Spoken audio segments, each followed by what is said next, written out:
on, if you are looking for a cute and easy spring hairstyle, look no further, this is the one for you.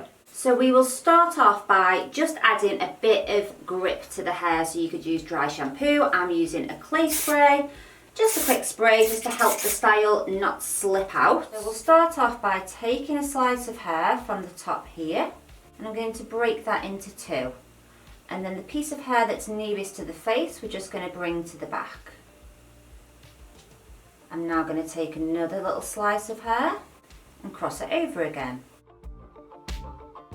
Another little slice of hair, adding it into that piece, crossing it over. I'm going to do that until we get to sort of this area here. And then I don't want this to be a bun at the centre of the head. I want it to be a little bun like right by the ear here. So I'm going to stop there, grab half of this hair at the back, combine these together like so, and then just pop this all into a ponytail. And we're just going to mess this up a little bit. So I'm just going to pull at this a little bit, pull at these side bits, and then we're going to do just a quick little twist down, and then we're just going to kind of twist this hair around, kind of messy looking, and then just pin this little bun into place. So again, come back to the top, taking a slice of hair, breaking it into two,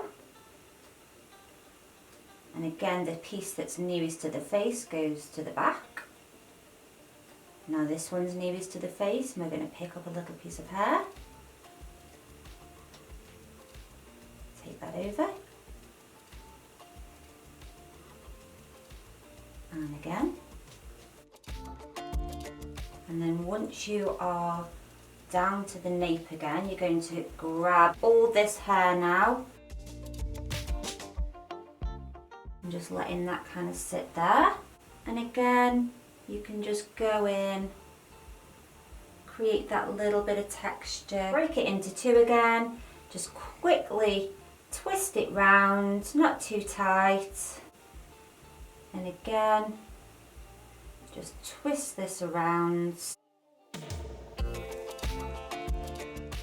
And there we go. How easy was that? I love the kind of slightly messier look that's around at the minute. I think it just looks a little bit like you've made a bit less effort, like you've just naturally just thrown your hair up, and I love it. Let me know in the comments what you think.